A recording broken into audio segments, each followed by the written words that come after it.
Hello and welcome to a new episode of Vuelogs Crosscheck Podcast. My name is Robin and today I finally got a haircut, but we're also having a guest straight from the UK. He's got over 140,000 subscribers and I'm really proud to have him here with us today. So let's go out, check out Noel Philips. Hey guys, it's Noel here. Welcome along to today's video, and I've got an awesome video for you today. Noel Philips might be the most passionate AV geek on YouTube. He's been on YouTube for over 10 years now, where he has uploaded almost 500 videos, including numerous full flight videos. Over the years, Noel has developed a unique style of videos with challenges and trip reports. And doing that, he's been able to grow his channel to over 140,000 subscribers. And he's been able to make YouTube his full-time job. Welcome to Vuelogs Crosscheck Podcast. Noel Philips. Hello, Noel. How are you? Hi. Not too bad. How are you? I'm great, thank you. Doing really good, thank you. You put together that much better than I could have done, so. Well, thank you very much. So you've been doing YouTube full-time now for a while, which unfortunately with the current situation means that you've been sitting at home a lot lately, right? What have you been doing to spend time, to pass the time? What can I say? What a time to go full-time as an aviation content creator just before coronavirus hits. But it's been crazy, and it's been very disappointing for me over the last few months, I think, because I've kind of started off this year with a massive load of plans and I've got some really good stuff planned. And obviously kind of COVID-19 took control of all of that and took it all away from me. But it's great from the perspective of I've been able to kind of get my brain straight a little bit. So I've kind of had enough content to keep me rolling for a little bit through it for a start. But having this time off for me has been just a case of sitting around at home and thinking, what else could we do? And what else can I do to take the channel forward? It's also given me the opportunity to try kind of different things. You know, when you're forced into a corner with a lot of stuff, you kind of have to take what is available to do and what's available to film and things. And I think this has given me the opportunity to say, right, let's try doing this. And it might not do well, but then some things have surprised me, like with how well they've done as well. So it's, and then some things have failed, as they naturally do, but it's been great to actually have this time to experiment with a few things and to kind of look at some new avenues that we can take the channel and try and diversify a little bit. Awesome. So in your 2019 Rewind video, you said that you had already booked 61 flights for 2020. Yes. What were some of the plans that you had for this year that either have been postponed or have been cancelled altogether?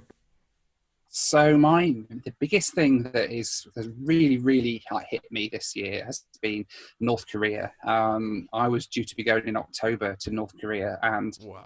It's been being planned. I mean, I've been trying to plan this for sort of 3 or 4 years now, waiting for an opportunity to actually go. The opportunity has come up like sort of last November, December time. The opportunity came up to do that.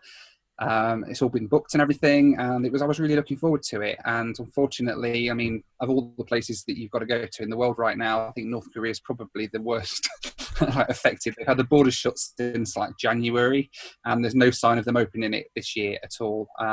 So that's been postponed to next year now, when hopefully things are going to be a little bit better. In terms of what I've had booked over the last few months that I haven't taken that I was going to, I was going to be taking a train, like a load of different trains right across Europe. So I do a few train videos as well. And the plan was to get on a train in London and just take various night trains and end up in Moldova, or actually in Ukraine eventually. So it's going to be like 5 or 6 nights spent on trains going forward, filming a load of content. Now that's kind of all gone because all of those places shut down very early as well. And just kind of things like that. And it's stuff that's kind of been on the list that I've been wanting to do for such a long time. And then it kind of has all gone to pot and it's not been happening. So yeah, I think it's been kind of difficult to deal with a lot of that, but also exciting in the way that I kind of have no control at the moment over where I'm going and where I'm filming at the minute. It's a case of, right, this country is allowing people to go in and work now. So you can go here now. So I was in Sweden the other week doing a bit there. I'm supposed to be in Greenland in a couple of weeks. That is just literally like yesterday or something. They've cancelled that, and Greenland is now off limits until July at least. So I'm trying to work around doing something in Iceland potentially, because Iceland are opening up mid-June as well. And I don't know what I'm going to do in Iceland. There's not particularly a lot of aviation stuff, but there is some cool things that we can still do there that I have to find and make content about effectively. So it's interesting times. Wow, that sounds like a lot. So would you say North Korea is like the one you're pretty much most bummed about? North Korea I have had a fascination with North Korea since, well, for forever, really. I've been fascinated with it. I mean, as you'll probably know from some of the videos I've done, I've been to places like the former Soviet Union, like Ukraine and Russia and Kazakhstan. I love the whole kind of former Soviet Union type communist, ex-communist type places. And North Korea has been the place that I've wanted to go forever. And they do aviation tours periodically. It's never been, I've never really had the ability to do it before until I went sort of full-time doing this. And this tour is something it was going to let me to fly on Tupolev 134s, 154s, Ilyushin 76, IL-76, IL-62 as well. And these are aircraft that you can't fly anywhere else in the world. Like North Korea is the only place that you're going to get on them. And that is like the added attraction for me, being able to do that and being able to make a few videos about traveling around North Korea and seeing that side of things that is just so off the beaten track for most people. And yeah, I'm gutted really that I can't do it. But in the same vein, it's kind of nice that I've got that for next year now. And that I'm not kind of burning all the good things I want to do in one year sort of thing. So it's kind of good in a way that it gives me something to look forward to next year. But I'm super gutted. It's like 18 months away now to actually get to go, hopefully. So, and wouldn't you, like, they're obviously old planes, they're Soviet planes built, 60, 50 years ago. I don't know what the maintenance is on those things, but would you feel safe there? You know what, I totally do. And I have to say, I mean, I know that Russian aircraft or Soviet aircraft get a lot of flack from people for being like, oh, you know, I don't know whether I'd ever fly on one of those aircraft, and they're all kind of, they've got this gung-ho attitude. And to be honest, I've flown on a Tupolev 154 and I've flown on various like Antonov turboprops and things and Yaks and things. And to fly on aircraft like the Tu-154 or the Yak-42 or something, they feel so sturdy. They're looked after. I was on the last flight of the Belavia Tu-154 into Geneva a few years ago. And that aircraft, you walk on board and it just smells like, you can smell the polish, that everything is touched up like perfectly. There's no bits falling off. Everything is like spotlessly clean and it just feels well maintained. And the crew that fly on them have such a passion for them as well, for these old Soviet pieces of machinery. I don't necessarily think that's still the case today. In fact, I've flown on like the Sukhoi Superjet and I've flown on the Antonov 140. Those aircraft, although they're still built by those manufacturers, feel very different. They feel almost, I hate to say the words, but they almost feel cheap and nasty when you fly on them. It's all crammed in together and it feels plasticky and cheap. And a proper Soviet jet, to me, I think, is like a tank. Do you know what I mean? I never have any qualms flying on them. That's interesting. Yeah. That's interesting because I've seen North American carriers with Boeing 737s that look like total crap. Yeah. So compared to that, it's almost like those Soviet aircraft are better maintained than what you have here, at least for the interior. Probably not for, like technical parts. I'd hate to say that, but I think the thing that we have in places like like Russia, for example, and Ukraine, is that the engineers that are working on these aircraft and the pilots that are flying them they've flown them for donkeys of years. Like, you're dealing with the captain of the plane has been flying that Tupolev backwards and forwards from Moscow for about 30 years. They're ex-Air Force captains, you know, they know what they're doing. They're very, very skilled. And the same for the maintenance people. They have a passion. And it's a passion that's been brought up over decades through different generations of the family that have all worked for Aeroflot in the past and then are now working for whichever subsidiary it is that they're working for. But that passion and that kind of attention to detail and things seems to go back a very long way there. And they really care about what they do. Now, I do one aircraft, or kind of the sort of aircraft that I do feel nervous about flying in places like Kazakhstan is you get an airline that's operating old CRJs or old 737s or something. And again, that's nothing to say against the CRJ or the 737, but I always feel a little bit less comfortable getting on board a CRJ across Kazakhstan or something when you think these aircraft, when you look at like air accidents that happen, a lot of the time it's with Western types that are 30, 40 years old, that have had a rough life and they're now being operated, and the people maintaining them and flying them aren't necessarily as experienced on those types as they were on the old Tupolevs and things. And you start to see like more and more incidents happening with those types of aircraft. So I'd actually feel safer, you know, if I was in Russia or something, I'd feel safer flying on a Tupolev or a Yak than I would flying on a CRJ or an old 737 Classic or something. Wow, that's such an interesting viewpoint. I had never thought about it that way. And if you think about it, it's true. Really, all the recent crashes that you see, they're all Western aircraft. Yeah. And a part of that could be that these days most of the aircraft, they're all Western types, and yeah, there aren't many Tupolevs and Yaks and things flying around, so of course there's going to be that kind of confirmation bias thing going on there. And I could be spouting complete rubbish, it could all just be in my head.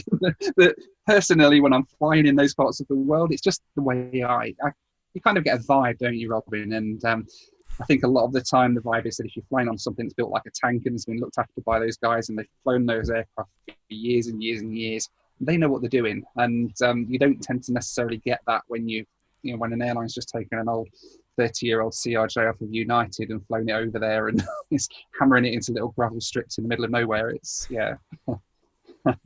They have a couple of those, actually, if you're looking for content when the world opens up again. Here in Canada, you have a lot of those gravel strips as well, where they fly 737-200 Classics. So if you ever want to come this way, come drink a coffee with me and then I will, absolutely. And that is on my wish list. I mean, the old 737s going up to like Kugluk and places and Cambridge Bay or wherever it is, and all these little remote places. I mean, you need to remortgage your house to fly on them, but other than that, it's an experience that I really want to do at some point. And again, it was something that I was hoping to do this year and didn't actually get to do. But yeah, fair enough. I would like to watch a clip together with you, which is your first ever video that you published on your channel. Wow. Can you just confirm that you can see the screen? Oh, there we go. Yeah, I can see that. Oh, wow. Perfect. Yes, the old Singapore Airlines one. Let's just watch a couple seconds of this clip.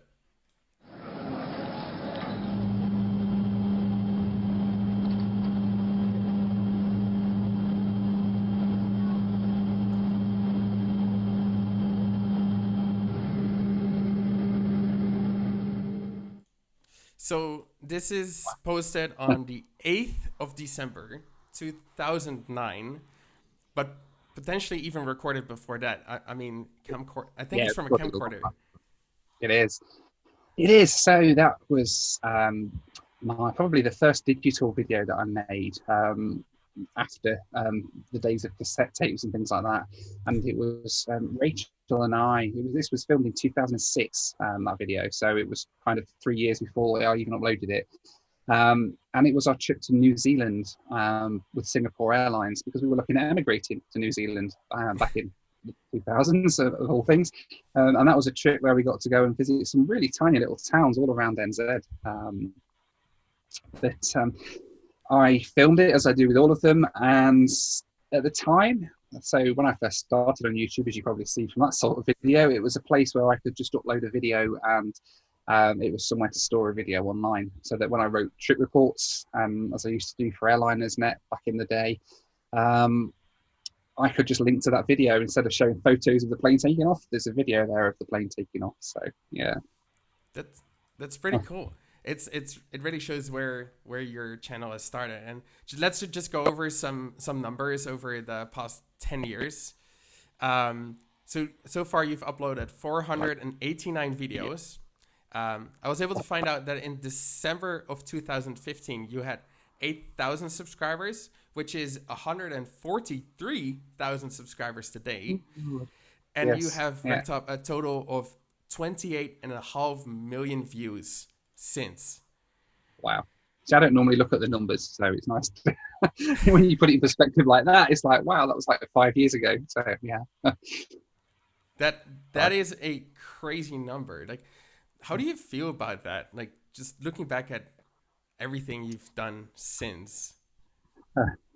See, part of the problem with me, Robin, is I don't do that. I don't look back at things as they were, and I'm always focusing on the next thing. And Rachel hates that part of me because I will get really down in the dumps and depressed when I've only got like 3,000 subscribers this month, because last month I got 3,500 subscribers, and things like that tend to drive me crazy. I don't look back at a year ago and see I had this many subscribers last year. And actually, in the space of the last 12 months, my channel, I think, I only hit 100,000 back in like November last year. And now I'm almost at 150. So it's like 50% growth in 6 months. And it just feels crazy when you actually sit and look at the numbers on where it was. And also to think that how seriously I've taken this, like even like you say, 2015 when I had 8,000 subscribers. I actually remember talking to people about my YouTube channel back then, and I was very serious about it. You know, it was a big thing for me. And it's probably, to look at it back then, if I was to look and say like in 5 years time you'd have 150,000 subs, it's kind of would be crazy. Oh, I bet. Yeah. So how would you say your content has developed from just taking plane rides? You said you were writing for airliners.net. Is that kind of where it started with the videos? Yeah, exactly. So right back in the beginning, so I joined Airliners.net in 99, 2000, so like 20 years ago now. And at the time, I didn't really fly much. Commercially at least, I took probably 4 or 5 flights a year. But aviation was, as it is now, like my biggest passion. And while I wasn't flying on trips, I read trip reports from other people, and I looked at photos that other people had uploaded from their flights. And as a result, I started writing about the flights I'd done, because in a way it let me sort of relive that flight again when I wasn't able to actually fly again. So I kind of started writing these trip reports and eventually started making little videos. And I think for a lot of people, it's quite interesting these days. I speak to loads of people who are just starting out on YouTube, and they're getting worried because they're not getting many subscribers, or they've only got, how long does it take to actually get this amount of subscribers and things. And I look back and I never really had that, because I just uploaded content to YouTube, like you saw, like that video there, just to append to a trip report as a sort of video out of the window. Here you go, you can watch this part of it. I didn't even title them back then. It was just, I think the original title of that video was sort of like SQ772 MAN SIN or something like that. It was just something like that. And so that was how like unseriously I took YouTube. It was just somewhere that I could just dump my videos. And then it got to like probably 2011, 2012, and I think I was just looking at my YouTube channel, and I got like 3,000 or 4,000 subscribers, and I was like, what? People had actually subscribed to me to watch the videos. And I'm like, but it's just plain videos. Why would people want to subscribe to me? And I upload like once every year or every 6 months or something. I upload a new video. Why are people subscribing? And I think it kind of got to the point where, and then I kind of metamorphosized my channel a little bit. So we got to like that stage. And I started making a few more trip reports, actual trip reports, of, without speaking on them, but it was just kind of like, here's my flights on the Emirates A380. That was the big one that took off quite well. Not long after the A380 was first around, back in the kind of early 2010s. And those videos kind of seemed to do quite well. And I also noticed a pattern that the longer the video I did, the more people watched it. And this kind of metamorphosized into thinking, right, I actually started filming these full flight videos. And I think a lot of people still know me from that. And you've probably seen some of them in the past. And it was a case of, right, because I couldn't fly that often as a kid and while I was a bit younger, I'll start making videos of the entire flight. So people who can't fly for whatever reason, they can't afford it, or they're too ill to fly or whatever like that, they can sit and actually experience that flight and see what it's like to ride on a plane. And I kind of found my niche doing that, or so I thought. And just started releasing these videos one after the other, and people watched them, and seemed like crazy to me that people were watching these videos just out of a plane window for 8 hours, 12 hours or something. It's like, okay. I can actually share a clip of one of those. Yeah. And I was hoping that you could describe kind of how this works. Yeah. So this is a clip that you posted on the 2nd of September in 2016 of a Cessna Citation. And this is one of your full flight videos. Oh, I clicked the right thing there. Tower, hello. Rooster 331 for start and clearance, please. Rooster 331, hello, start of Rooster 350 on the 24 QNH 101. So not only did you upload terrible audio there as well. Not only did you upload entire flights, but you also went a great length, and I don't think it's an easy process to add ATC here. What made you go this far in your videos? I think, and this is probably where things started to take a bit of a kind of a niche turn, in that I've been being interested in aviation. I've always been interested in like airband and scanners and things, and listening to the aircraft. And I found it cool to be able to watch a flight and actually listen to an instruction and to hear them saying, "Oh yeah, turn left heading this heading." And then you felt the plane turn, and then seeing all that lined up. I thought that was always really cool. And also, I like the fact with the air traffic control that as you're taking a flight across Europe, you will hear so many different accents. So you'll be speaking to an English air traffic controller, and then you'll be speaking to a French ATC, and so on and so forth. Strike. Yeah, if they're not on strike, yeah, of course. In which case, you're speaking to Germany or something. It's just, I find it fascinating that you're on a plane and you're flying across, and you kind of don't think about what's in between these 2 points.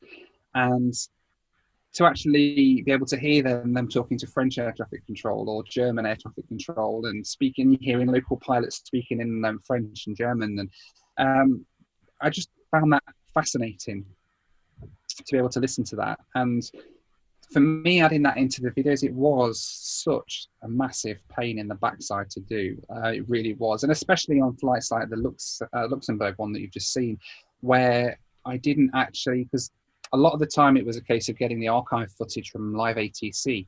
But in Europe, that is a lot harder to come by than it is over in the States and Canada. So a lot of the time I used to have to record it on board the aircraft. And before I went, it was a case of like having a massive list of all the frequencies and having them all stored in the scanner one by one. And then when you heard it hand off, then you was like, right, turn it to the next frequency. And then you'd lose it. And then you probably wouldn't hear it. So you'd be like, right, I'll set it to sort of the approach frequency of where we're going, and then eventually you'll hear them call up on that. It was such a technical, logistical nightmare to do that. And it's one of the reasons why I ended up stopping the full flight videos, because it was taking me just like weeks of work just to get that flight. And then you'd probably end up getting, I mean, compared to the views I get now on those videos, I thought they were good at the time. But actually, the sort of views I was getting on them, I'm like, people weren't really watching them. At the time I thought they were, because it was like I was getting thousands of views, but now I'm looking at them thinking the videos I do now, I can do a much easier video that takes me like a couple of hours to edit. It takes me a few hours to film it and a couple of hours to edit, and that video will do well on YouTube. And actually knowing, finding that path where it's easier to create that sort of content means that it's a lot more enjoyable for me as well, which I think is the biggest part of it. But the kind of upside of that is that as a result of filming all of these full flight videos, I think I made like 80 or 100 of them or something over the time. I ended up with like several hundred hours of footage of flights that I've just got sitting on hard drives here at the moment, and that footage is stuff that can be used for other things now. And yes, it was a ball ache to put all of those together, and filming them was a nightmare, and editing them was a nightmare, but I've got hundreds of hours of footage from onboard flights. I've recorded things that I probably wouldn't have ever been able to record, such as like we got hit by lightning on one plane I did. On one flight I did into Florida, we got hit by lightning, and like who would have been filming while you're just flying through a black cloud like out of the window? But of course, with the whole thing recording the whole flight, you pick up the lightning strike, or you pick up that turbulence over the Baltic Sea that I flew through once, where you kind of just drop out of the sky and then the engine's like bouncing up and down on the wing. And it gives you that ability to get that sort of footage that you'd normally miss. So yeah, it was good in that way. What preparing for the podcast, I watched a lot of your old footage, and it actually started making me think about what you and I do isn't just reviewing airlines or showing trip reports. We are actually recording history, because if you think about it, I flew on a KLM Boeing 747 2 years back, and that plane, the very plane that I flew on, is now the stationed at a hotel by Schiphol Airport. And that, so basically you record a piece of history that you can now like watch. Is this a way you think about what you do? Yeah, yes, I do. And I think, you see, the thing I'm into history, really. I like reading about history and watching videos about history. And I find that things I find most enjoyable is when you see something that is just something that you take for granted every day, just normal everyday life somewhere. So I don't know, I watched a video on Reddit a couple of years back, and it was back in the 1970s, and some guy walked into a video store in the US with a camera and was just filming people coming in like on a night out, and they were a bit drunk and they'd been down to the bar and had a drink, and they were grabbing a video on the way back and like messing about in front of the camera. But you're seeing history, you're seeing people living their lives in the 1970s, which you don't see that often. And I think there is an element of that. And in the aviation arena, like the video you just showed me there of the Singapore Airlines leaving Manchester, and there is My Travel there, who haven't been, at the time they were just an everyday occurrence. It was kind of like you see an Air Canada A320 whenever you nip to your local airport over there, or a BA A320 over here. That's how My Travel were back in the mid 2000s. And now you look at it and like, wow, My Travel, I've not seen one of those for years. Other sorts of retro, like really old airlines that you took for granted, and nobody thought to film about them. Nobody thought to make a video about My Travel because they're just so boring and everyday. But then there becomes a day when they're not boring and everyday, and it's looking back at some of my older videos, it's nice to see that, and I kind of get the feeling. At the time, you don't feel it, you don't realise it at the time.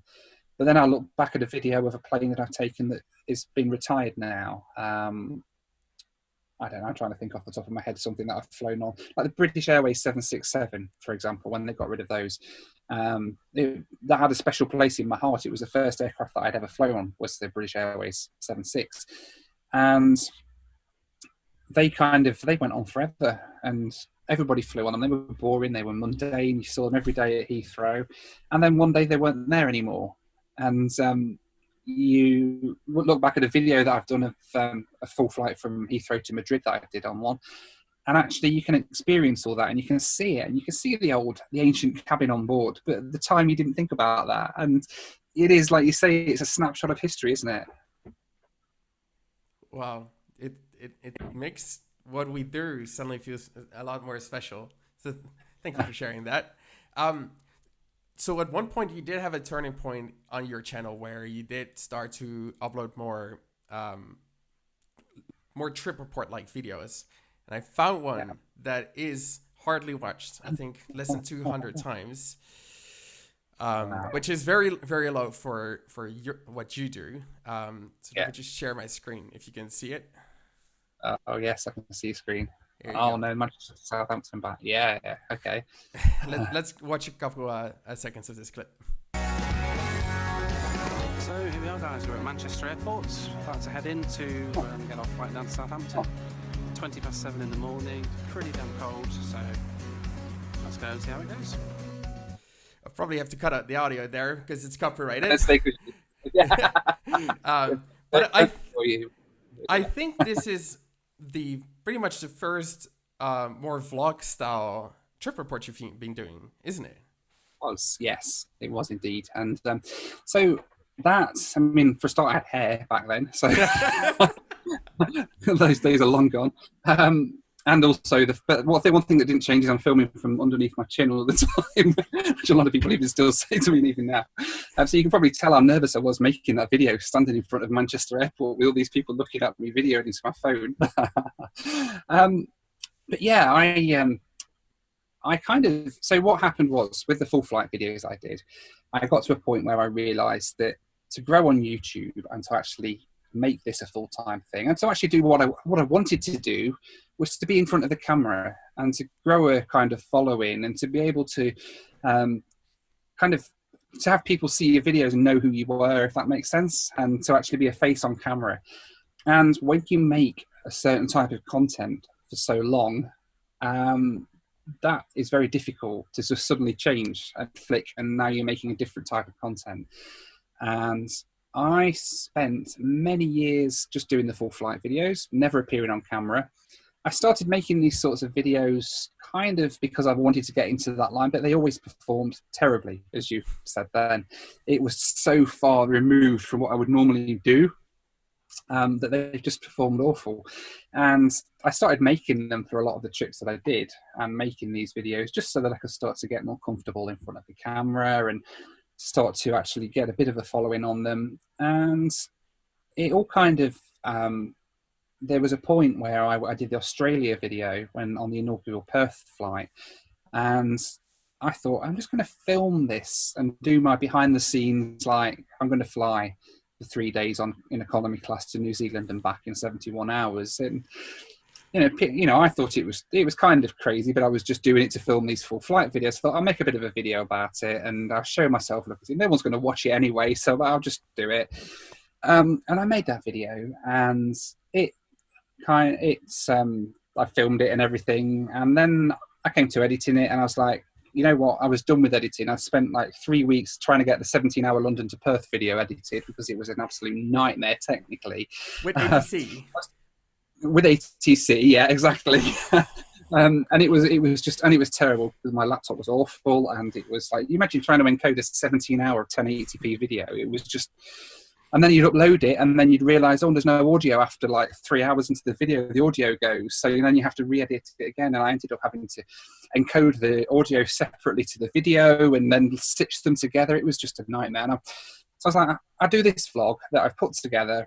It's going to do terribly. I threw it together in about 2 days, encoded it and scheduled it for when we were going to be on holiday, because I thought no one's going to watch it anyway. Who cares? You know, the audio's crap. It's the music's too loud in places and you can't hear what I'm saying, and it's just technically a terrible video, but I just schedule it anyway. And I scheduled it while we were on holiday, and one day while we were on holiday, it had obviously gone live, and my phone just started going nuts. And I was getting comments and a lot of abuse as well, like to the point where I was getting people calling me all sorts of like really kind of horrible names. And I was like, what on earth? And the video went and got like 80,000 views in like 3 or 4 days or something. It absolutely went nuts. And I was like, hang on, this is my face on camera that's doing this. Why is this video doing so well? And I did kind of get to a point with that where I was getting so much abuse at one point. I considered just canning the whole thing and saying, you know what, I can't do with this. I can't, if I put my face on camera and people are just going to start slagging me off all the time, I can't do this. I'm not built for this. I'm not that sort of person. I'm an aviation geek. I'm sat at home behind a camera filming planes. I don't, you know.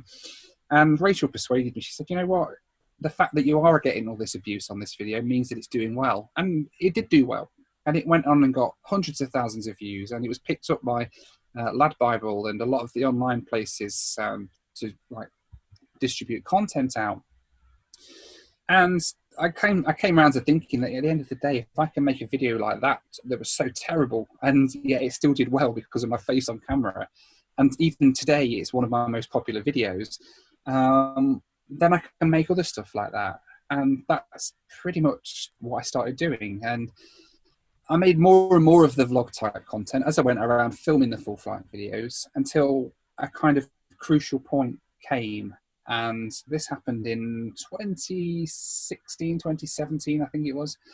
And I got home from work one day and I had an email from YouTube saying your account's been shut down because of the violation of something. And I was like, what? Like, I make plane videos. How is that a violation?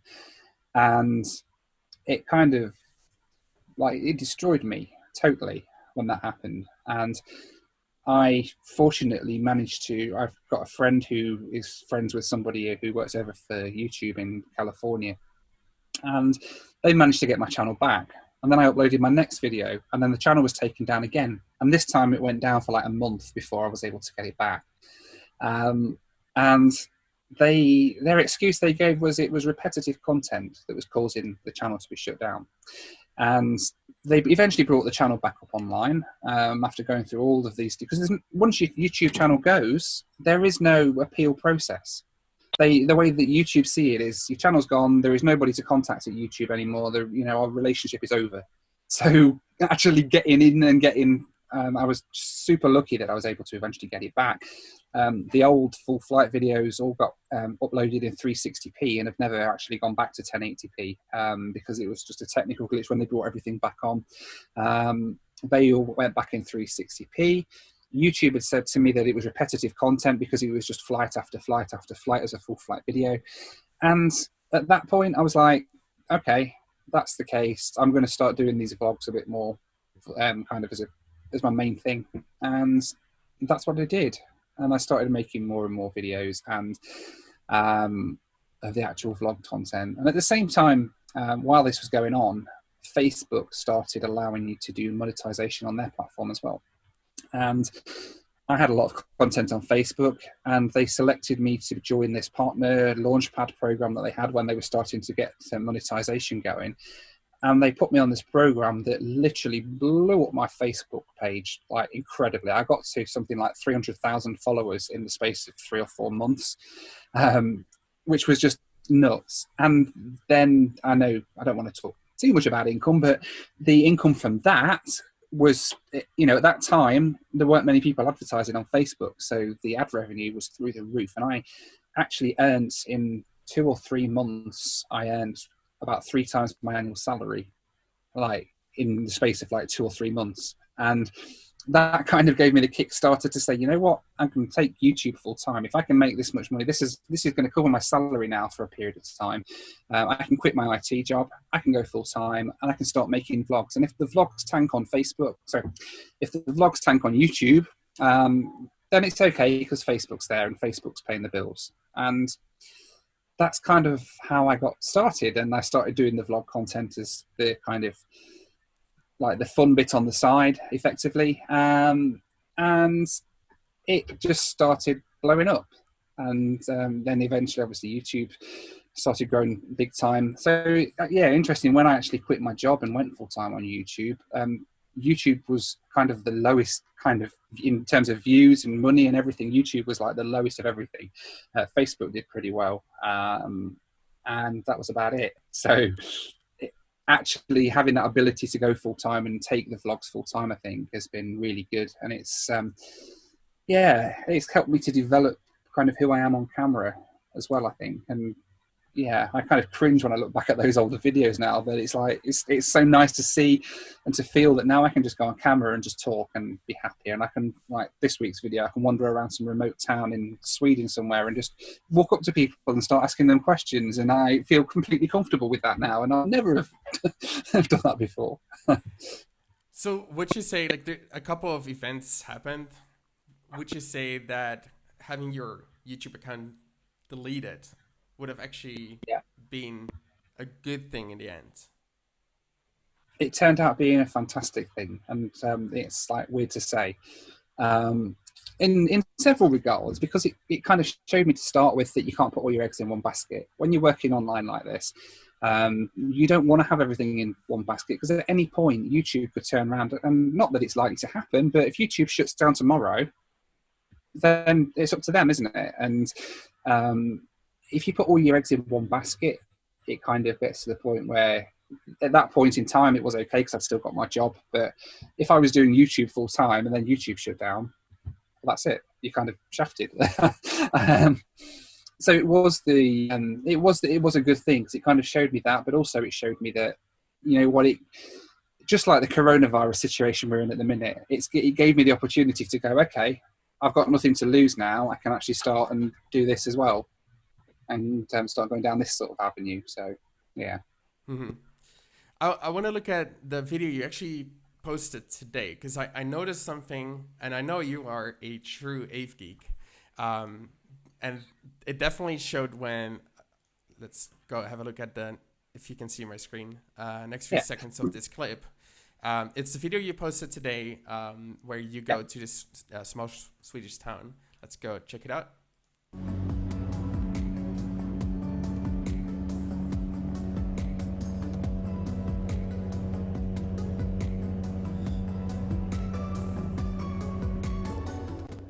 So it seems that you're tracking your flight, but not in the traditional sense like we do on our IFE. What are you doing here? So that is Sky Demon, which is an app that I've installed because I'm starting to fly, and I'll probably talk about this in a bit, I'm starting to do my PPL and start flying like aircraft. And Sky Demon is an iPad app that you can get that effectively lets you plan flights, and it's what pilots will use in light aircraft to be able to figure out where they're going. I never expected it to work on a commercial flight, but when I did the KLM flight, that was the one I did before that flight, 41,000 feet, the entire flight, it kept its signal and allowed me to kind of see where we were. So yeah, it's a great app. And when I did this flight, and I was sat right behind the flight deck, I could see all the waypoints that the pilots were keying in. So I was like adding them into the iPad. So you saw that it was like next point is L-top, which is a navigational fix somewhere in Sweden, and I programmed that in. There we go. And my Sky Demon was effectively mirroring what they were getting up on the flight deck as well. So that's pretty cool. That's pretty cool. It's almost like you're actually just piloting the flight there. Yeah, apart from the actual flying bit. But yeah, fair enough. Yeah. So how did you end up in this small Swedish town? So for a long time, I've actually had Sweden at the back of my mind for a very long time, in terms of somewhere to go, because they fly some pretty random little planes out to the middle of nowhere.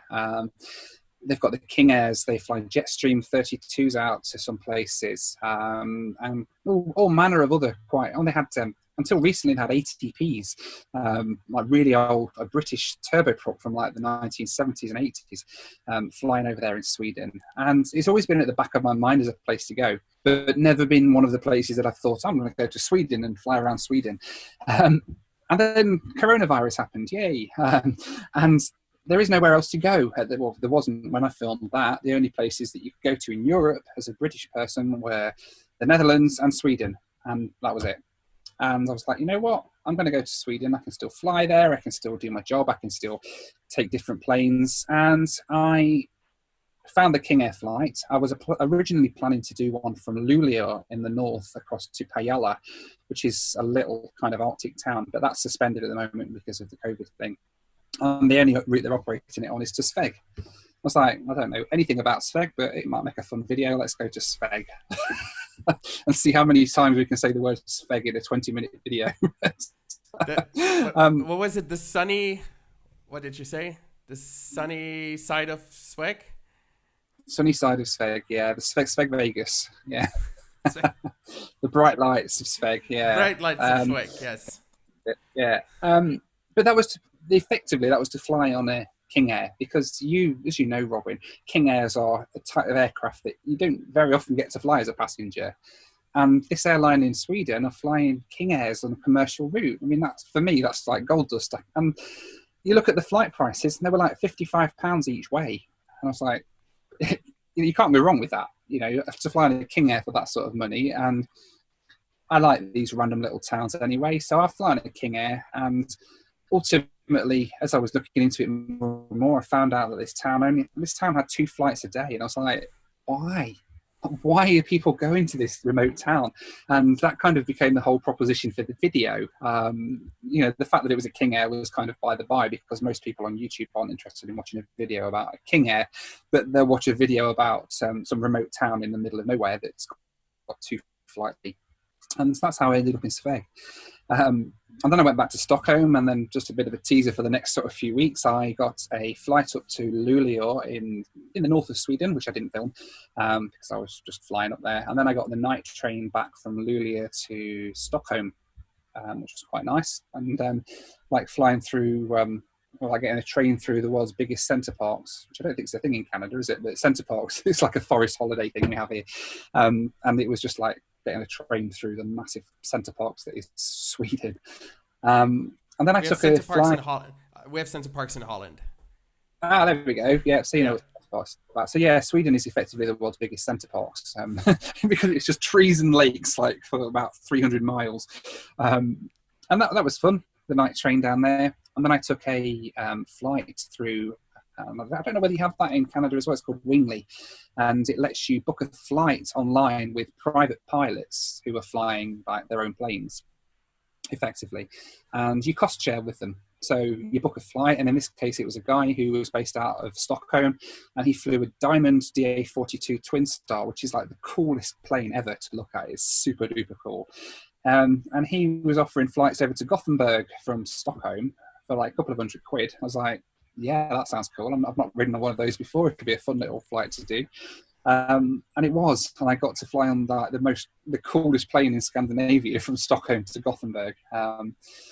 And then after that, I came back with Lufthansa, and I filmed it, but I might not release it because I was quite derogatory towards Lufthansa in the whole thing, and it might get me a lot of trouble. But yeah. Yeah, because you did upload your KLM video, which I do want to have a quick look at, and you basically titled the video, "Is This the New Normal?" Let's just have a quick look at it. Can you see the screen? Hannibal Lecter there, yeah. You can? Yeah, I can see that, yeah. Okay, perfect. Let's go have a quick look at this. It feels more liberating than I ever thought to actually be sat here at 40,000 feet over, could be anywhere, but that view out there, it kind of gives me hope. So you did decide to fly during COVID. Yeah. Obviously, knowing that you're going to get reactions. How was the reaction in general from the public? I'll be honest, my fears were far worse than the reality of how they ended up being. Because I think in the run up to doing that, when I on my personal Facebook, I mentioned that I was doing it, and I got so much hate from people. What, it's irresponsible. Why are you doing this? And I was like, but this is my job, and my job is. I know people will say, "Oh, you're just a vlogger, and you're just making videos," but this is my job and my sort of responsibility as a travel journalist, I'll call it. Document this sort of thing. We were talking about the history thing. I mean, when are we ever going to be in a position where we'll be traveling like this again? Hopefully not for a very long time, Robin, but at the time it was kind of, it's such a big thing, and it weighed on my mind a lot that I was filming this, and people might call me irresponsible or whatever. But I felt that there was a responsibility there to show this and to actually show people that you can fly and it is safe to fly. And if we don't start flying again, there's going to be tens of thousands of people around the world out of jobs, and with families to support and everything. And, the aviation industry, I mean, it's just been decimated. And I think we've all got a role to play in getting that brought up. And I think people like us have a role to kind of encourage people again and say, you know what, you can fly again. And most of the comments that I've got on the video are more of the lines of, oh, I didn't think you could fly. I didn't think you were allowed to fly at the moment, because people have this image in their mind that they're grounded and they're not allowed to travel anywhere. And actually the reality, it's similar to that, but it isn't, it doesn't, we're not necessarily grounded completely. You can travel for certain reasons. At the moment in Europe, you're allowed to travel for work. And from the 15th of June, you're going to be allowed to travel for leisure purposes here as well. But a lot of people will still say, oh, we're not going to fly this year because we're not, we're too scared about flying. And I think that it's a responsibility from that point of view is to show people that, yes, you can. And overwhelmingly, I mean, I put so much thought into that video and how I was going to position it as well. And it was a case of, right, the first thing I did was I didn't take a sponsorship for it, because that would just seem completely disingenuous for that video, because it's a video that I want to kind of show, I don't know, I want to show my emotions of it, and I want to talk about this in a respectful way to the people who have lost their jobs. I want to speak about it in a respectful way to those who have sadly know people who have passed from this virus that's going around, and balancing all of those things up. It took so much thought from just put into that video.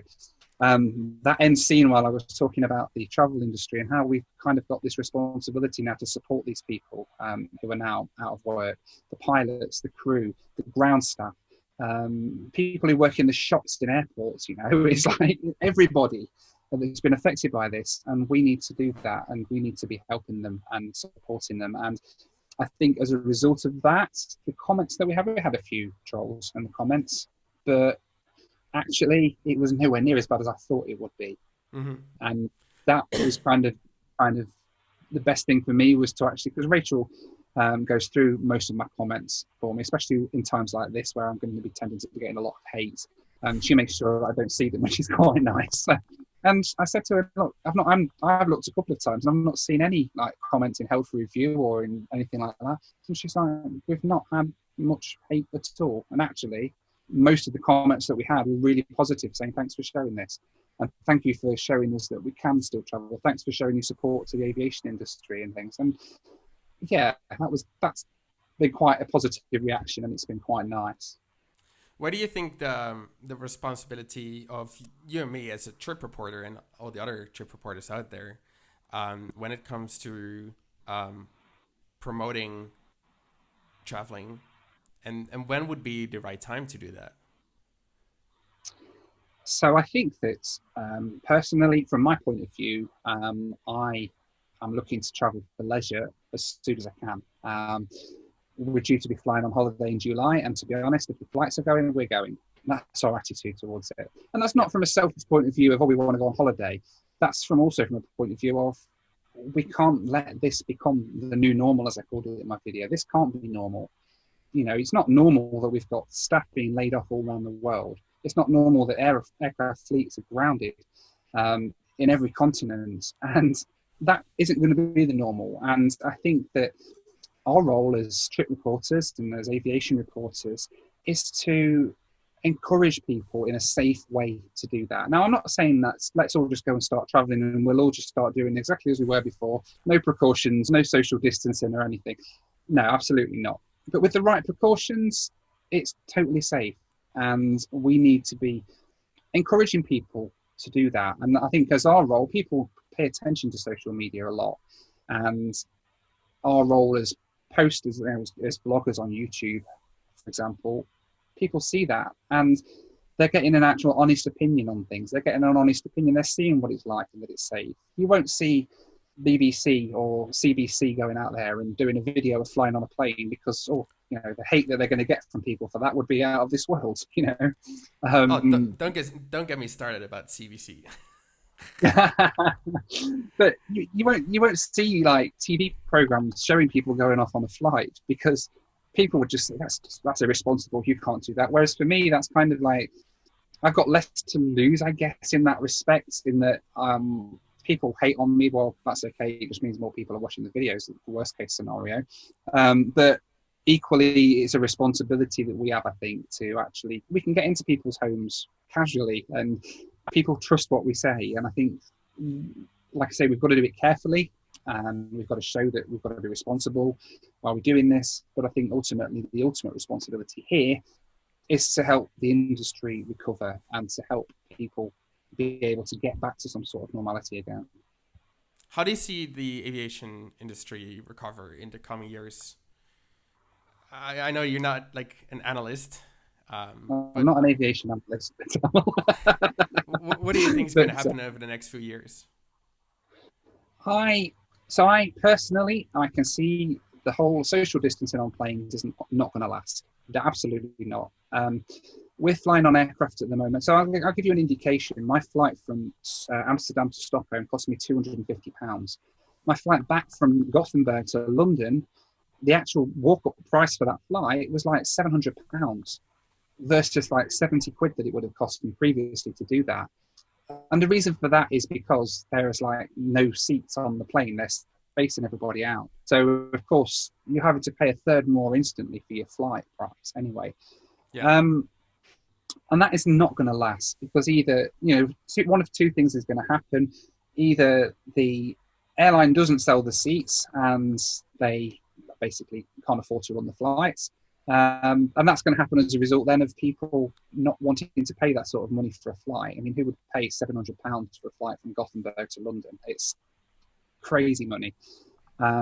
It has to get back to some sort of normal. And I think that the emphasis going forward, as I said in that last video, is that we're going to have to focus on traveling safely, and we're going to have to focus on traveling in a way that is kind of responsible, but also allows people to, and allows the airlines to still operate. Masks on planes, whether you think they're effective or not, ultimately, people feel more comfortable if other people are wearing a mask. And I know that I've got into that position these days. I walk into a shop and I see people wearing a mask. I don't mind walking near them. And it's subconscious, but it's the mentality that we've all been told now and that we're all kind of learning. So masks are a big thing.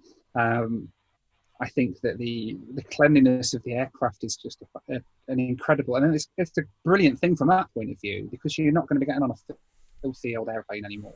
Airlines have got to keep their planes clean, and for a long time you travel on airlines and find all sorts of things around your seat. That doesn't happen now. So that is positive in that respect, I think. But yeah, I think the other thing as well is that people have felt restricted over the last few months. And I know a lot of people, the big voices out there are saying, I don't ever want to travel again. I'm not going to get on a plane again. But I think beneath that, there is a massive majority of people who have felt so tied down and locked down by this lockdown that they just want to get up and get on a plane and go somewhere and travel again. And I think that's going to be a big thing. And I don't think it's necessarily going to be, it doesn't need to be as bad as they've kind of predicted it's going to be. Mm-hmm. Let's move on to something lighter. A video that you recently posted where you visited Everest base camp. Let's go watch a quick clip here. If you can see the screen. No, I can't see that. All right, let's try that again.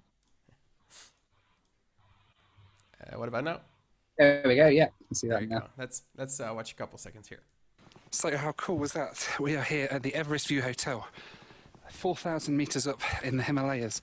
Everest, we have no view at the moment. It's behind those clouds. Just there, the helicopter's gone up to try and clear a landing site for us at base camp and see if they can do that. But in the meantime, of course, I need to have my supplies. Lovely KFC. I was skeptical watching this video for the first time, and then at the end, I was thinking like, you actually did really well with the video. And KFC or fast food in general is a topic that returns in multiples of your videos. But what were you thinking? What were you thinking? So you see that video. So I got my original plan was from that video was to take a Big Mac up to Everest. Okay, and that was going to be the thing. It was going to be like, I'm going to go and eat a Big Mac on Mount Everest. You know, I've flown to Houston and had a steak. I've been to India, and I think it was kind of playing on the fact that in a lot of my videos, I travel through these remote, like really random remote places, and then I eat like McDonald's and Burger King and things because it feels like home, and it's just me, and it's not good, I know. But I was like, okay, I'm going to have a laugh here, and I'm going to take a Big Mac up to Mount Everest Base Camp, and I'm going to eat a Big Mac at Base Camp. Now, you can't buy Big Macs in Nepal because McDonald's isn't a thing in Nepal because they don't eat beef. So I ended up having to buy it. I bought it in Dubai on my way over to Nepal and shipped it over. And I was going to eat this, but obviously by the time I got to it was not in a fit state to eat. I'd like ziplocked it and everything, and it was like not. I was like, okay. But they have got KFC, and there was one right opposite the hotel. So I was like, okay, I'm going to go to KFC. I'll get some chicken nuggets. With chicken nuggets, you know, you can eat them cold. You can eat them 3 days later. You know, it's like one of those things. And it was going to be a really fun, light-hearted video. Let's go to base camp of Everest and eat KFC. Yay, the first person ever to eat KFC at base camp or something. But it kind of took a turn into like probably the scariest flight that I've ever done. And I'm not exaggerating when I say that. I was absolutely petrified in that helicopter coming back down and feeling the effects of the altitude, the hypoxia, which is the first time I'd ever experienced that. And then being in a helicopter like 3 days after the Kobe crash in California. And then I'm in a helicopter coming down the Kumbu Pass of Everest. And around us, the cloud is just surrounding the aircraft that we're in. And we can't climb because we're already at the ceiling of the aircraft. And I was sitting there thinking, you know what? And then the pilot started looking worried, and he's like looking around, and we're circling, and you can hear the pitch of the helicopter blades changing, and we're getting really close to this massive cliff at the side of us as well. And I was thinking, there's two options here. Either we're going to have to put down somewhere, and we're going to be stuck with no supplies or anything up here, like near the summit of Mount Everest, or we're going to end up ploughing into the side of this mountain. Either way, I don't really want to be in that situation. And I think it was the first time I've legitimately been scared for my life and thinking I'm not going to get off that aircraft at the other end. And I went into it far too lightheartedly. You know, I'll admit that now. I didn't even think about the risks of this at all. It was just like, yeah, let's just get in a helicopter and jump. You know, you can pay enough money, you can do anything. So let's just go. And yeah, honestly, it kind of hit really close to home, that one. There could be a point where you're thinking, okay, how is Rach and the kids going to find out about this, and how, you know, what's going to happen now after we've gone down? What's going to, and that was my mentality then, was thinking, what's going to happen after this thing's crashed, because it is going to crash. We kind of know it's going to crash, and you know, the thing is, what's going to happen? Are we going to survive the crash or something? Or do you know what I mean? Are we going to survive the crash and end up being stuck on the side of a mountain? And that is legitimately how I was feeling on that flight. I've never been so pleased to just get off a plane before as I was off of that thing. And you know what, as well, I look at it now, and I've spoken to helicopter pilots since. A friend of mine flies like Medivac helicopters down in South Africa. And I've spoken to people like that about it, and they've gone, you know what, actually, these pilots in Nepal are the most skilled pilots in the world. You know, you don't get to fly a helicopter in Nepal straight out of flight school. You know, they have to have like thousands of hours of experience to be able to do this. And then they have to do it so often with instructors and things, and they have to have a certain amount of experience to even just set foot in that helicopter. These guys know what they're doing, and they will fly in instrument conditions. It's not an issue. But at the time, obviously, you kind of have your preconceptions, don't you? And you think, I'm on a helicopter in Nepal. It's not exactly like ringing all bells of safety. It was, that video was just, it took that turn. And I've never really known since how to position that video. Do I position it as, I'm going to eat KFC on Mount Everest, yay? Or do I position it as, this is the scariest one I've ever done? and they are kind of polar opposites. And I think I don't think the video performed particularly well compared to a lot of the other. I mean, it's done all right, but the other videos I did in Nepal had so many more views than that one did. And I think part of that is because my editing afterwards, I didn't really know how to position it. And yeah, it just was it was a really kind of, I don't know, the experience of doing that was fantastic. It was amazing to be able to do that. However, it made me think I've got to be a little bit more careful with some of the things that I'm doing. And legitimately, there could have been quite a big danger there. You know? Well, thanks for elaborating on that. I want to move to questions from viewers. As with every episode, I ask you on social media, on my Instagram and Twitter account, to send in questions for our next guest. So if you don't follow me on Instagram or Twitter yet, do so you'll be the first to know who's going to be the next guest on the podcast. And so you can send in questions for this guest. No, I've asked the same question on my social media over the past couple of days, and I've gotten a couple questions here. Starting off with Brody's Aviation Photos. He's asking, what's your favorite business class seat? Favorite business class seat? Well, of the ones I've flown in, I think so in terms of the seats that I've flown in, I think one of the favourite seats I've had was on Etihad on board their 787, and it's a beautiful seat. It's got like a really fancy little light at the side. It's really private, massive TV screen and everything. The service not necessarily up there with the likes of Qatar Airways and things, but the seat itself was fantastic. Now, I had a caveat in there that I haven't flown on Qatar Airways Q suites, and I haven't flown on all Nippon Airlines like 777 or anything.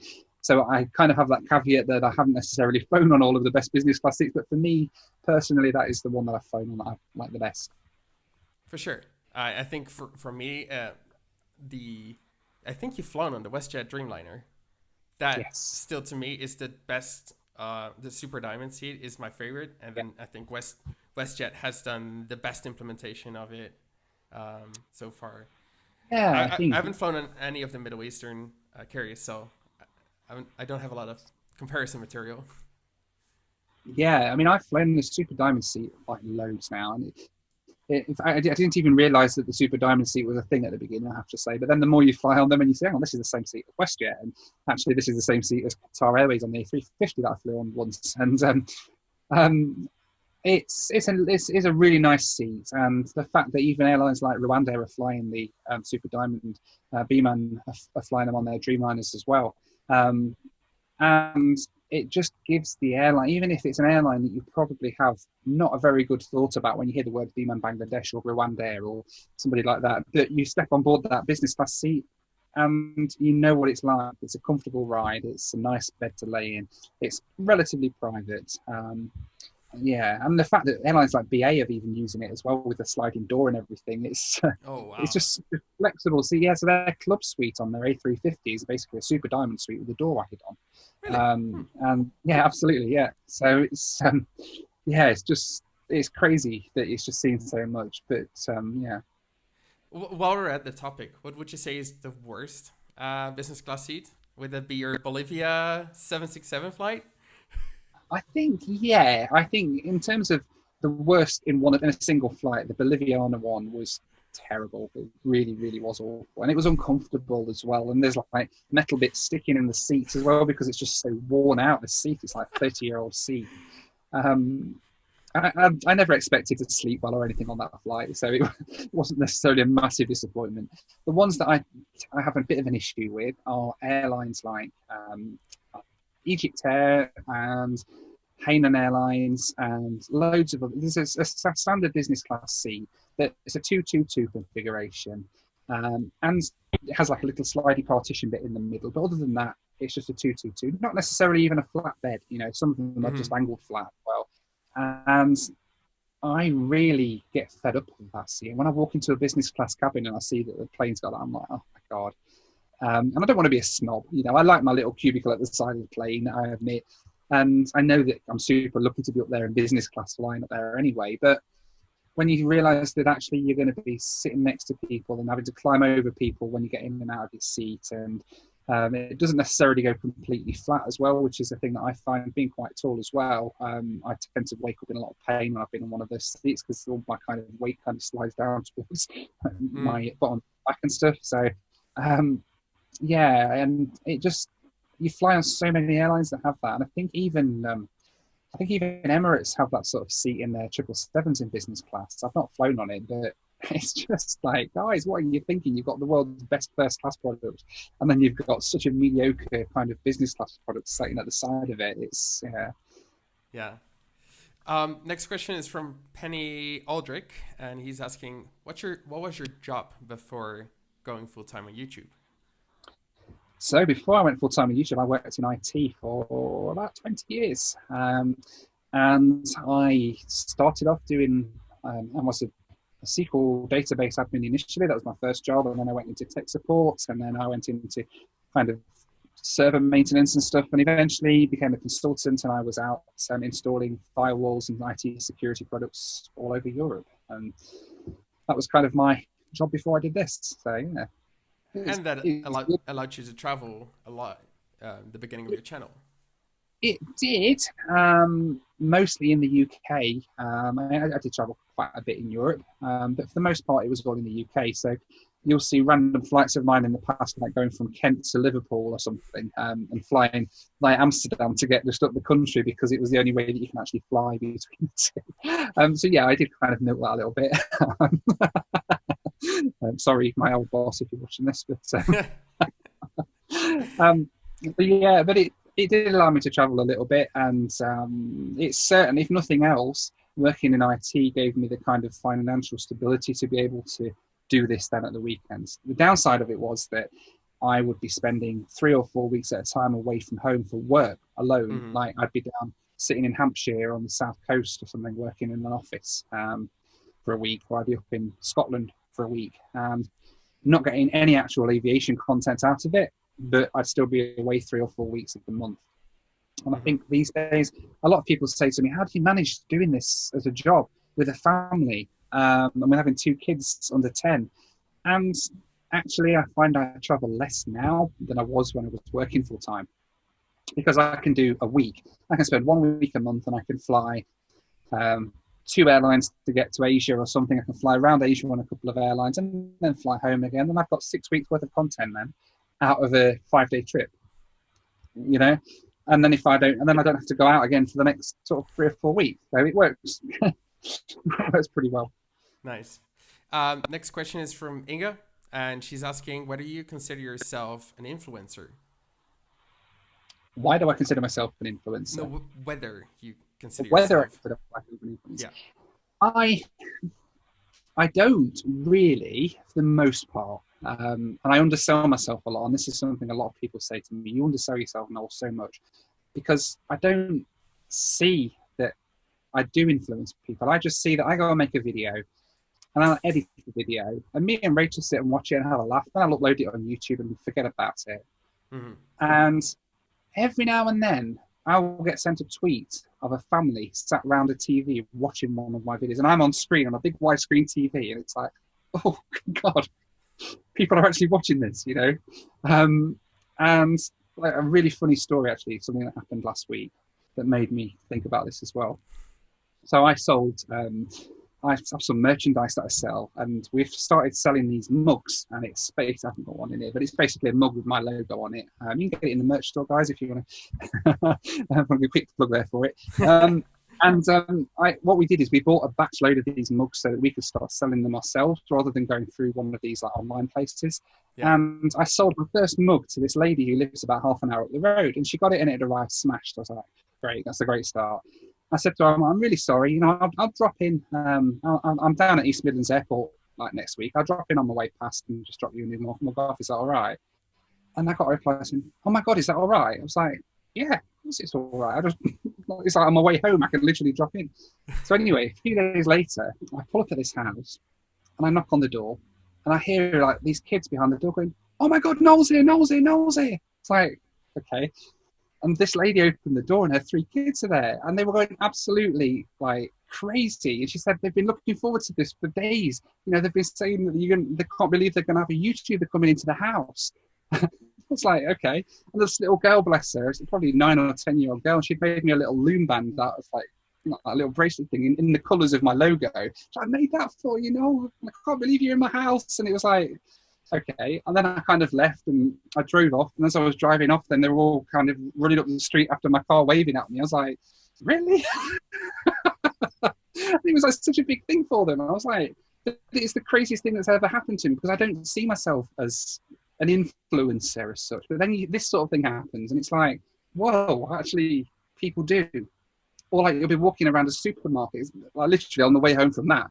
Funny as it was, I was walking through a supermarket and then I had a guy shout, "Oh my God, you're Noel Philips." Yeah. And have I upset you in some way or what? He's like, "I love your videos. Can I take a photo with you? My girlfriend's never going to believe that I've actually met you in a supermarket." It's like, and I'm like, okay, but I'm just kind of a guy making videos on YouTube. I don't see myself as that sort of. I believe the pilot in Swag did also recognize you, didn't he? Yeah.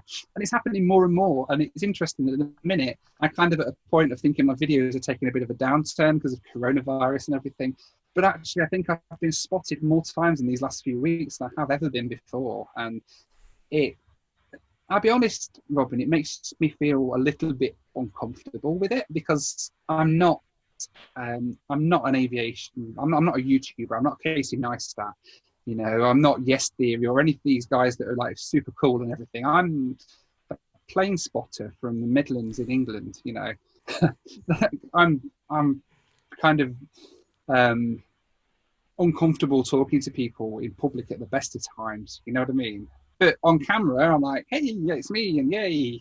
Because I'm doing it for me, and I make the videos because I enjoy making the videos, and I watch them back and I'm like, I look a bit of an idiot on that video, but never mind, nobody's going to care, I just upload it anyway. And then you suddenly get people actually recognizing you and things, and it's a bit uncomfortable sometimes, but it's nice in a way, I suppose, that people actually watch the videos. And I think I should remember that for those people as well who've seen me in a supermarket, it's probably, I'm not wanting to blow my head up or anything, but it's probably made their day that they've met somebody that they know from online, you know. It'd be the same as if I was walking down the street and I bumped into somebody that I watch on YouTube. You know, if I bumped into Tom Scott or something who's from around here, if I ever bumped into him in the street, I'd be like, "Oh my God, you're Tom Scott," and it'd probably be exactly the same thing. So yeah. Funny thing, actually, I think the reason I started the podcast is pretty much because of a video I watched from Tom Scott. Now, he doesn't do podcast, obviously, but he did do a video where he explained about experimenting on YouTube, which led me to experiment with the podcast. So I'm really glad that you mentioned Tom Scott. He's amazing. And you know what? I never really watched it. This is one of the benefits of lockdown for me, has been I've found YouTubers like Tom Scott who have got a massive back catalogue of videos. Every time I log into YouTube, I can watch a new video of his, and it's like I've seen it for the first time, because I am. But he's amazing, and he's actually from Mansfield, which is where I'm from originally, which is kind of quite odd, really. But his videos, he just has that personality on camera, and he's so comfortable just talking on camera. And I have a massive admiration for the fact that he can do a 5 or 10 minute video that he's just walking down a street talking, and he's saying one thing after another, and it sounds so scripted and so perfect for like 10 minutes or so in one cut, if that makes sense. So it's done one cut of him walking down the street and making his whole spiel. Like I watched one he did about the Dasani water and why they don't sell it in the UK anymore. And he was walking down the street outside the factory in London where they used to make it. And he talks for 10 minutes so fluently, so elegantly about it. And at the end, he's like, and this is the factory where they make... And they've got to the gate of the factory, and he's like, at the end of the video, they've got straight to the gate, and the camera turns around, and they're at the gate of the Dasani factory. It's like, how do you do that? Yeah, I can't even say 2 lines without making a mistake. Same.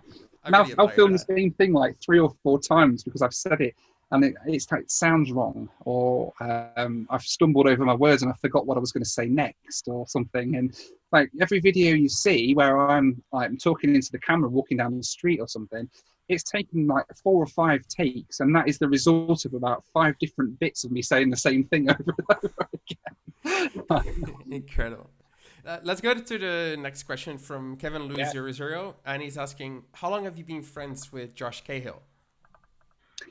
Only for sort of, so I've known him online I've watched his videos for years, and we kind of started chatting through Instagram and Twitter, I think, quite a few months ago, just as like, as I do with you, or as I do with Paul Lucas or something. And then we did the Travel Retail Awards here in London. And effectively it's where they get a load of like travel vloggers in a hotel for a couple of days, give them a massive box full of free alcohol that they're going to sell in duty free, and then you have to like do a review of each product for them. It's brilliant. It's like a weekend of getting wasted for free, and then you get to bring a whole box of booze home with you as well, which is even better. But I got there, and as we were signing in, I saw Josh's name there. I was like, oh my God, Josh Cahill's here. That's so cool. So I'm sending him a message saying, oh, we're in the same hotel. This is cool, isn't it? And then we ended up spending like an entire weekend of either me and him or me and Rach and him. And we were just like every waking hour, we were in the bar together, or we were going plane spotting at Myrtle Avenue together or something. And he's just such an awesome guy. And he's like, as a result of like that, and we actually, you know, that was kind of back in February, and we were going to do quite a few bits together this year, which is obviously not going to necessarily happen now. But yeah, we're looking at ways that we can start doing videos together as well, and collabs together, which would be nice. But no, I like Josh's videos. I really do. I think out of all of the YouTubers that I watch, I probably take more influence from his style than I do from anyone, because he flies on these little random airlines, like across China or something like that. Or Pakistan Airlines or Ariana Afghan Airlines or something. He'll fly on these airlines, and he does it so well. I know a lot of people give him grief for the kind of for the clickbait thing, and I think Josh is aware of that. But it doesn't affect me, because at the end of the day, that is what the video is about, and that intrigues me to get to watch it. And same with the titles of my videos. And people might say that they're a bit clickbaity sometimes, but they're not. And the point is, when I do what I've learned through doing YouTube all of these years, is that if you just say my video to Sveg that I've just done today, it's a flight on a King Air 200, and that was the kind of predominant reason that I did it. But if I'd have called that video, flight on a King Air 200, like, who would have clicked it and watched it? But if I then turn that into, why does this airport have 2 flights a day, which is a genuine question I had, then that becomes a whole different spin, and people go, why does it have to? I never knew about this place before, but now I want to know, so I'm going to click on the video. And you kind of learn going forward that these are the little tricks that you do. You get the viewer to ask a question. So you get why is this car park in Seattle full of Boeing 737s? Well, most plane spotters know the answer to that question anyway. But a casual viewer on YouTube will go, that's interesting, I'm going to click that and find out. What Tom Scott does the same thing with his videos, exactly the same. Why does Dasani water no longer get made in England? I never thought about that before, but actually, and now you've asked me the question, I want to watch that and find out why. And it's, people call it clickbait. I don't like that term, because I don't really think it is. It's the same as, kind of, the way I look at it is, you've got a shop, that sells stuff. You've got to put a sign on the front that makes people want to go into that shop. And whatever it takes to do that is what you do. And I think it's the same with YouTube. And as long as you're not blatantly lying in the title of it and saying it's something it isn't, then I think that it's fine to do that, Fair enough. Next question is from Josh Waddle, and he's asking, what's one aircraft that retired you wish you had done a trip report on? Oh, so many. 727 is the main one, and the Lockheed TriStar. They're 2 aircraft that I just had a fascination with growing up. The TriStar particularly, I think, actually. It just looked so cool, and like it was like a DC-10, but it was like a smooth, slick DC-10, And I wanted to go on the TriStar so much, but in Europe, like, barely anybody had them. By the time I was doing flying, nobody had them anymore. So yeah, probably the TriStar, the 727 again. That's another one that I would just love to have flown on. And yeah, it's a bit sad that you kind of can't. Okay. Next question from Scottish Traveller. He's asking, are you going to be making more train trip reports? I am going to be doing more train trip reports, yeah. So I've got one, I was saying earlier about the one in Sweden that I did. That's coming up very soon, in fact, next week, I think that video is. So yeah, that one's one to come out. I want to get to the point of doing one train trip video a month. And when I actually had planned, during coronavirus, I planned to take 5 different trains across Europe to Moldova and Ukraine. And that was going to be like 5 different months of content I would have had, and I don't have that because obviously I couldn't go. But I am what a big part of what I'm doing over the next sort of few months when I'm kind of going where I can is, right, okay, let's do one train trip on each trip that I do, so that we can make it one video a month during a train, because I enjoy them. I'm not a train spotter. I don't know a lot about trains, but I enjoy taking them, and I enjoy taking the sleeper trains and stuff. And it gets you to see the world in a whole different light when you're on a train than when you're on a plane, because you're just so close up. Cool. And last question comes from Jeb Brooks. He's asking, you bring a unique energy to your videos. Where do you find the inspiration for your style? Other than Josh K. Other than Josh K. I find it a kind of combination of... sorry, I'm sorry. I'll start that bit again. I find it a combination of different videos that I watch. And I think a lot of people will just watch travel videos and get their inspiration from them. But I don't think that gives you kind of the whole kind of style, if that makes sense. If I was just to watch aviation videos and just to watch Paul Lucas and to watch Josh Cahill and to watch Sam Tree, watch their videos and take inspiration from them, then I'd make a very similar sort of video to Josh Cahill and Paul Lucas and Sam Tree, which I don't want to do. I want to be me, but I also want to kind of, make the videos as almost more watchable and more enjoyable for people to watch.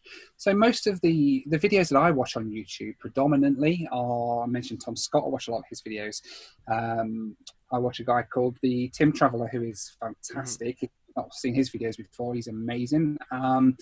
And does like random little videos all around Europe. And my biggest one that I watch is a guy called Bold and Bankrupt, and he's quite big. You've probably heard of him, I don't know. But he's a British guy who goes to places like little towns in the middle of Russia or Belarus or somewhere, and it's essentially a 10-minute video of him just walking around and talking to people.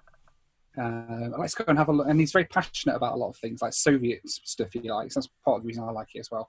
So he'll go and he'll walk into a bus station and he can make a 10-minute video about a Soviet bus station.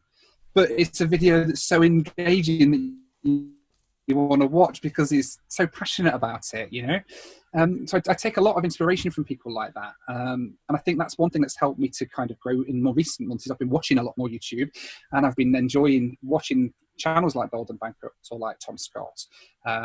Yes Theory. So Zach and Jay shows another one that we have here in the UK, very similar to Yes Theory, like a British version.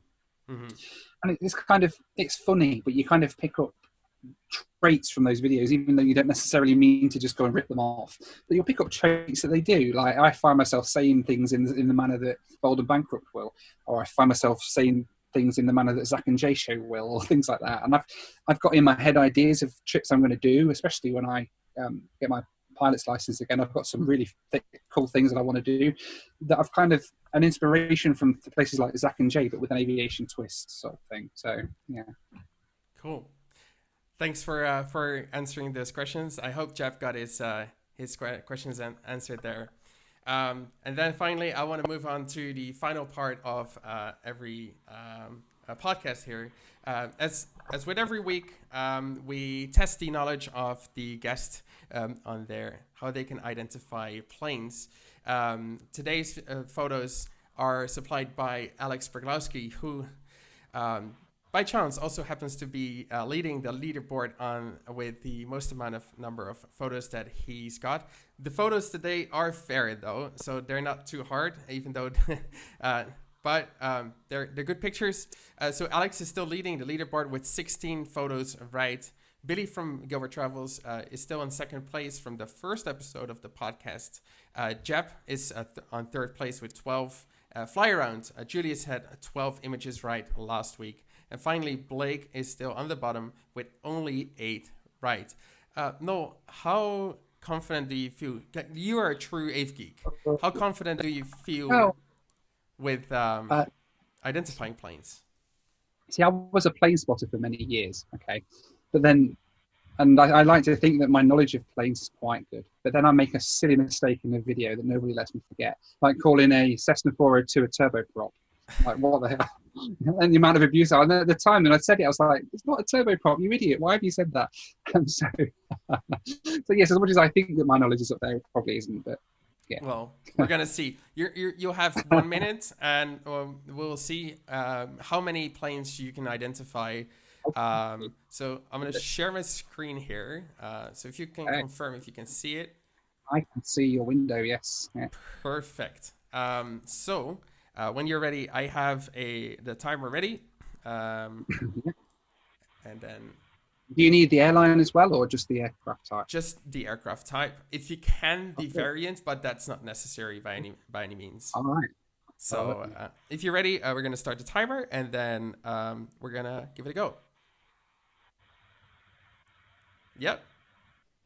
I can't see anything yet. Oh, you can't see anything yet. Just the window, right? You see the window, Just right? the window. Okay, that's good. Perfect.